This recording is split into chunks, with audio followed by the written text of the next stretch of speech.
বোন লাঠিটা নিয়ে আসলো, কলপারের সামনে মুছে দেবে। বাসন মাজা হয়, জল নেওয়া হয়, এই জায়গাটা না জল পড়ে থাকে, আর জলটা এইভাবে মুছে দিলে শুকিয়ে যায় কিছুক্ষণ পরই। শুভ সকাল আমার প্রিয় বন্ধুরা, এশা লাইফস্টাইলে তোমাদের অনেক অনেক স্বাগত, অনেক ভালোবাসা। তোমরা সবাই কেমন আছো? আশা করি যে যেখানে আছো ভালো আছো, সুস্থ আছো। আমরা ভালো আছি। আজকে হচ্ছে বৃহস্পতিবার, আর এখন বাজে 8টা 5। নতুন দিন, নতুন সকাল, তোমাদের সঙ্গে নতুন একটা ভিডিও শুরু করলাম বন্ধুরা। এই যে দেখো, বোনের মোছা কমপ্লিট হয়ে গেল। গ্যাসটা নিয়ে বেশ চিন্তায় আছি। তো কবে থেকেই ভাবছি যে হয়তো আজকে আসবে, আজকে পাবো, এইভাবে আর কি করতে করতেই মানে দিন চলে যাচ্ছে।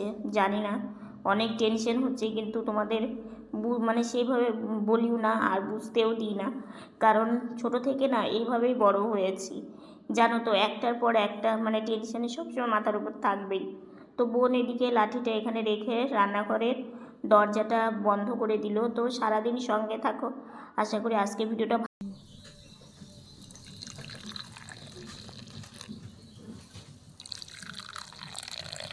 চা নিয়ে চলে এসেছে, আর নতুন কাপগুলো মা ধুয়ে মেজে নিয়ে এসেছে।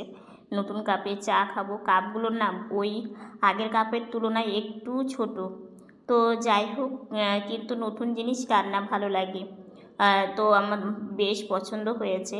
আর সব থেকে বড় কথা কি, ভীষণ হালকা। চা খেয়ে ভীষণ সকাল থেকে তোমাদের সামনে আসতেই পারিনি, মনটা এত খারাপ লাগছে। এই যে গ্যাসের সমস্যা, আর 15 দিন 20 দিনের মতো মানে আমাদের রান্না করতে পারবো, কিন্তু সমস্যা মিটছে না গো। কি করে করব এগুলো নিয়ে মন মানসিকতা মানে একদমই খারাপ। সকালে একবার গিয়ে ঘুরে আসা হয়েছে। তোমরা তো জানোই আমরা নিজেরা ভালো না, মানে এগুলো নিয়ে না এত একটা টেনশনে আছি, মানে কি বলি তোমাদেরকে। চা খাওয়া দাওয়া করে একটু শুয়েছিলাম, শুয়ে থেকে ভাবছিলাম কি করি, কিন্তু ভেবে কিচ্ছু পেলাম না। তারপরে যে গাড়িতে বসলাম, মা সবজি বানাচ্ছে, আর বোন গেছে স্নানে। মা সবজি বানায়, মানে বানিয়ে রান্না বসিয়ে দেবে। তো রান্না বসিয়েও দিয়েছে, ভাইসোনার অন্নটা হয়ে গেছে, আর একটা সবজি বসিয়েছে। তো রান্না বান্না করছে। আর আজকে না শরীরটা আমার একটু খারাপ, দুর্বল লাগছে, আর তার মধ্যে হচ্ছে পেটের একটু প্রবলেম। তো এই নিয়ে একটু শরীরটা খারাপ, তো সেই জন্য শরীর মন দুটোই খারাপ জন্য একটু শুয়ে থেকে রেস্ট নিলাম। তো ভাবলাম শুয়ে থাকলে তো কোনো কিছু সমাধান হবে না, তো সেই জন্য আবার একটু বসলাম। বসে ভাবলাম তোমাদেরকে তো তোমরা তো আমার পরিবার, যেটাই করি না কেন, যেটাই হোক না কেন, সব কিছু তোমাদের সাথে শেয়ার করি। তো যাই হোক, চলো কী রান্না হচ্ছে তোমাদের একটু দেখিয়ে নিই। এদিকে ডাল সেদ্ধ হয়ে গেছে, ডালে জল দেবে। আর আজকে না ডালটা একটু অন্যরকম করে করবে, সবজি দিয়ে। এই যে দেখো, সজনের ডাঁটা, থোড়, পটল, ঝিঙে, এগুলো সব কিছু ডালের মধ্যে দেবে। আর সবজির ডাল তোমরা কারা কারা ভালোবাসো জানিও, বেশ কিন্তু ভালো লাগে সবজির ডাল খেতে। তো সবজিগুলো না একটু সেদ্ধ করে নিয়েছে। দেখো, আমাদের গাছে বেলি ফুল ফুটেছে, আর আমার বোন দেখো থোকা থোকা করে বেলি ফুলের কত সুন্দর করে মালা গেঁথেছে। দেখো কি ভালো লাগছে, তাই না? বোন এইমাত্রই মালাটা গাঁথলো, আর দেখো এত সুন্দর লাগছে পুরো মালাটাই দেখতে। আর বেলি ফুল জানোই তো, যেমনও বেলি ফুল দেখতে সুন্দর, তেমনও মালা গাঁথার পরে আরও সুন্দর লাগছে। ভাইসোনাকে পরিয়ে দেখাচ্ছি তোমাদের। হ্যাঁ, ভাইসোনাকে পরিয়ে তোমাদেরকে দেখাবো। গাছের করলা আজকে ভাজা করছে, আর ওইদিকে এঁচোড় সেদ্ধ করছে। অনেক দিন থেকে জানো তো এঁচোড়ের তরকারি খেতে ইচ্ছে করছে, কিন্তু এঁচোড়ের যা দাম, তো বাবাকে বলেছি যে অল্প করে নিয়ে এসো, ভগবানকে ভোগ দিয়ে প্রসাদ পাওয়া যাবে। নতুন সবজি তো, করলা ভাজা হয়ে গেছে। এদিকে এঁচোড়টা সেদ্ধ করে নিয়ে এখন এই যে একটু জিরে ফোড়ন দিয়ে এঁচোড়টাকে দিয়ে একটু পরিমাণ মতো হলুদ লবণ দিয়ে একটু মানে ভাজা ভাজা করছে। আর এঁচোড়টা সেদ্ধ করে নিলে না রান্না করতে একদমই সময় লাগে না আর কি। তো এদিকে এঁচোড়ের মধ্যে জিরে জিরে বেটে, তারপরে আদা লঙ্কা এই মশলাগুলো দিয়ে দিয়েছে। জিরেটাখানে একটু ভেজে নিলে বেশ ভালো হয়, তাহলে সেন্টটা সুন্দর আসে। তো এখন মশলা দিয়ে কষিয়ে নিল, কষিয়ে নিয়ে এই দেখো জল দিয়ে দিয়েছে। তো জলটা শুকিয়ে আসবে, কারণ এতটা জলও থাকবে না। যেহেতু ডালের সাথে দারুণ আজকে রান্নাটাও হয়েছিল, ভীষণ টেস্ট হয়েছিল। তো এইদিকে চলো আমার ভাই সোনার ভোগ তোমাদের দেখিয়ে নিই। ডাল, এঁচোড়ের তরকারি, করলা ভাজা, শসা, এগুলো দিয়ে আমার ভাই সোনাকে ভোগ নিবেদন করা হয়েছে। ভাই সোনা গৌড় তুলসী পাতা দিয়েছে। চলো আমার ভাই সোনাকে মালা পরে কেমন লাগছে বেলি ফুলের। এই যে দাঁড়াও, দেখো আমার লক্ষ্মী সোনা ভাই মালাটা এত সুন্দর করে বোন গেঁথে দিয়েছে, আর পরার পরে আমার ভাই সোনাকে আরও সুন্দর লাগছে। সব ঠাকুরকেও পুজো দিয়েছে। তো দেখো ফুল দিয়ে সকাল থেকে যা ঝামেলায় মানে আজকে গেল সেটা তোমাদের কি বলবো। প্রথমত সকাল থেকে গ্যাস নিয়ে একটা বিশাল ঝামেলায় ছিলাম, আর তার মধ্যে আজকে 2টো টমেটো পাড়া হলো, এটা একটা ভালো খবর। আর গ্যাস নিয়ে ঝামেলায় ছিলাম, একবার গেল, গিয়ে তারপরে হচ্ছে পেলো না, ফিরে আসা হলো।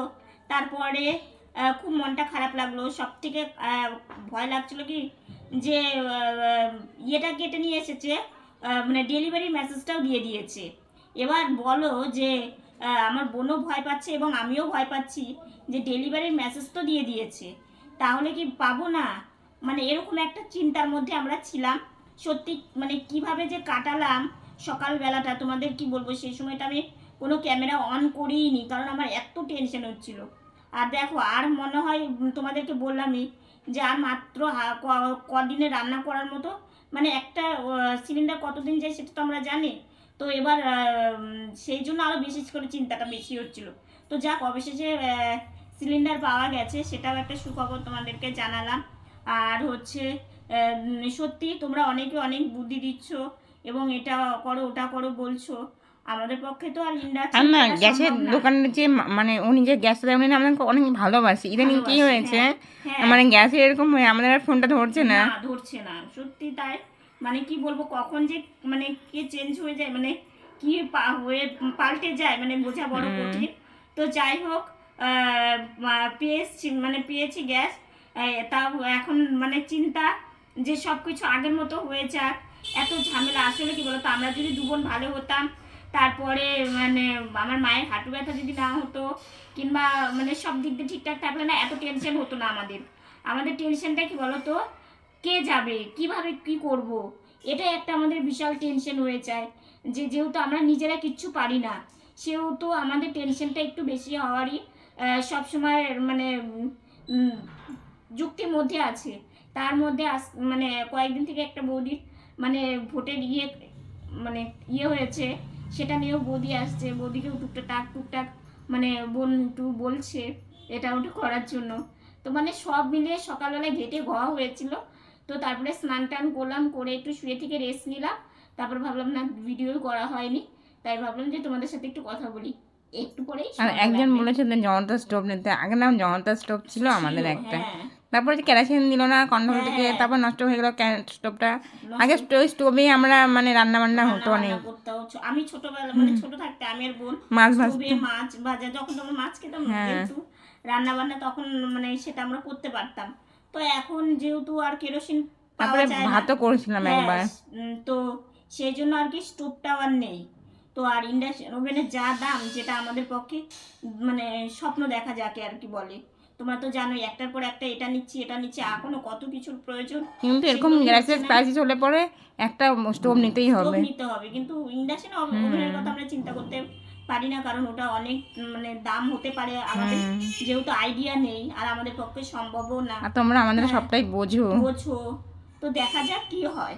এদিকে না ভীষণ গরম লাগছিল, ফ্যান চালিয়ে দিয়ে চা খাচ্ছিলাম নতুন কাপে। সত্যি কাপগুলো এত ভালো, তোমাদের কি বলবো। একজন বলেছো যে স্টিলের কাপ, হ্যাঁ স্টিলের কাপ নিলেও হয়, কিন্তু স্টিলের কাপ এখানে পাওয়া যায় কি না জানি না। তো কাচের কাপে খেতেও কিন্তু খুব ভালো লাগে, কিন্তু একটা টেনশন যে যদি পড়ে যায়। আর খেয়ে দে লাইভে যাব, রান্না বান্না খাওয়া দাওয়া সব থেকে একটা বড় কাজ, তাই না? আর সত্যি সকাল থেকে আজকে গ্যাসের সমস্যাতে পুরো মানে মাথা এবং মন সব কিছুই মানে একদম উলট পালট হয়েছিল। তো যাই হোক অবশেষে এসেছে, এটা একটা শান্তি। তবু এখন বুঝে শুনে চলতে হবে, বুঝলে তো, কারণ এটাই পেতে আমাদের কত কষ্ট হলো, তো সেই জন্যই। তো যাই হোক আজকে সন্ধ্যাবেলার দিকে আসলে তোমাদের একটা কথা বলি, এর আগের দিন বলেছিলাম না যে আমার একটু অসুবিধা হচ্ছে, মানে কি বলতো, আমি যে আইপডটা মানে হ্যান্ড স্ট্যান্ড দিয়ে আমি ভিডিও করি বেশি ভিডিওটাই, তো সেটা না একটু প্রবলেম হচ্ছে আমার। তো আমার ইচ্ছে কি বলতো, যে এমন একটা আইপড যে খুব মজবুত হবে, সেটা আমি যেখানে সেখানে রেখে ভিডিও করতে পারবো, এরকম একটা আইপড আমার কাছে যদি থাকতো না, আমি খুব সুন্দর সুন্দর ভিডিও আমি বানাতে পারতাম। আসলে কি বলতো, যেটা আমরা বড় কিন্তু স্ট্যান্ডটা ব্যবহার করেছিলাম হ্যাঁ 250-300 টাকার, ওগুলোর দাম হলো 1000, 1200, 1500। 1000, 1200, 1500 টাকা, আমার পক্ষে সম্ভব না 1000, 1200, 1500 টাকা দিয়ে একটা আইপড কেনার। তো আমার কাছে যে বড় স্ট্যান্ডটা আছে ওটা কি বলতো, আমার তুলনায় স্ট্যান্ডটা অনেকটা বড়, আমাকে মানে আমি যখন ভিডিও করব, যখন ওটাকে টেনে নিয়ে আসতে মনে হয় কি আমার ঘাড়ের এখানে নেই তো, এইখানে কষ্ট হয়, তারপরে নিয়ে আসতে অনেক কষ্ট হয়।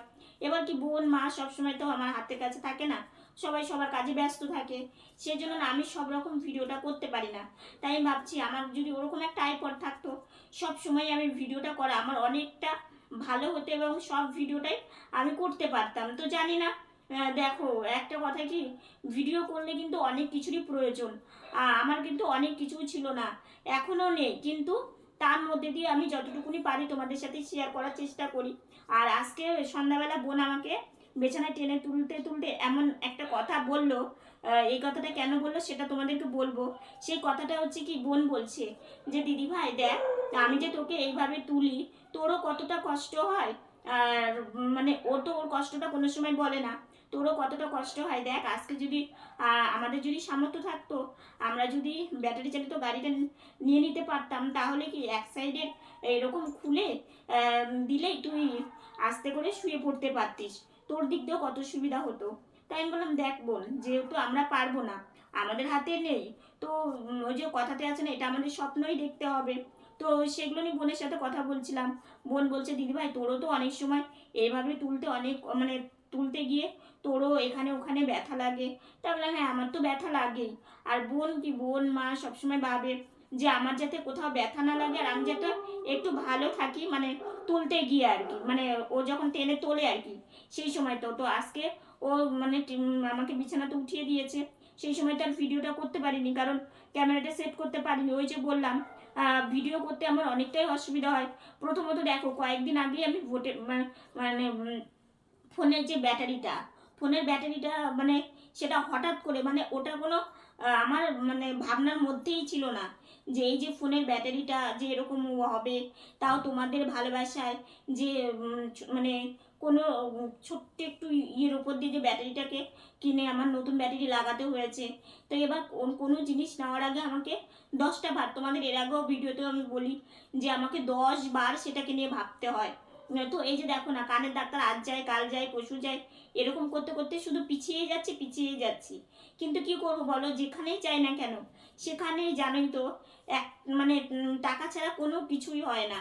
আর তোমরা তো জানোই যে সংসারের দিক দিয়ে যেমন দেখো, গ্যাসের দাম কত কম ছিল, হট করে বেড়ে গেল, ঠিক আছে। এই যে এটা তো খুব দরকারি, কারণ আজকে খাবার শুকনো খাবার খেয়ে কদিন থাকা যায়, রান্না বান্না করে তো খেতে হবে। তো এটার জন্য একটা খুব আমাদের দরকারি। মানে সংসার জিনিসপত্র আনতে আমরা শখের জিনিস আর কিছু করতে পারি না না। শখের জিনিস তো ভাবনা চিন্তার বাইরে, শখের শখ তো না, ওই না, প্রয়োজনীয় জিনিস প্রয়োজনীয় ধরো এই জিনিসটা খুব প্রয়োজনীয়, সেইটাই আমরা নিতে পারি না। মানে যে কোনো জিনিসই মানে হয়তো ছোট, মানে মনে হলে যে ছোট জিনিস, কিন্তু সেইটা ছোট হলেও আমাদের কাছে মনে হয় কি এটা একটা বিশাল জিনিস, এটা কিভাবে আমরা নেব আর কি। তো যাই হোক, শ্যাম্পু করেছিলাম, এত মাথা যন্ত্রণা করে, আসলে টেনশনের মাথা তো, মাথা যন্ত্রণা করছিল, গরম আমি লাগছিল, দিদি ভাই কেউ শ্যাম্পু থাকতে মানে পারি না। শ্যাম্পু করে আমরা দু বোন থাকতে পারি না। মাকে বললাম মা আমাকে তেল দিয়ে দাও, জানি রাত্রেবেলা তেল দিলে মানে বিছানাতে বালিশে উঠে যায়, কিন্তু কিছু করারও নেই, তেল না দিলে আমার রাত্রে ঘুমই হবে না। এমনিতেই জানো তো আমি মনে হয় গুনে গাঁথে মানে 2 ঘন্টা 3 ঘন্টা আমার ঘুম হয়, তাছাড়া আমার ঘুম ধরেই না। মানে আমার এরকম হচ্ছে, মানে আমার ঘুম খুব কম, মানে অত্যাধিক টেনশন আর মানসিক চাপ তো এগুলো আছেই। তো যাই হোক, আজকের ভিডিওটা আর বেশি বড় করছি না, আজকের ভিডিওটা এতটুকুনি। ভিডিওটা ভালো লাগলে লাইক কমেন্ট শেয়ার করো, আমার ভিডিওটি যদি নতুন দেখে থাকো সাবস্ক্রাইব করে পাশে থাকা বেল বাটনটা অল করে দিও। তো বন্ধুরা তোমরা ভালো থেকো, সুস্থ থেকো, সাবধানে থেকো, দেখা হচ্ছে নতুন একটা ভিডিওর সঙ্গে। আজকের মতো গুড নাইট।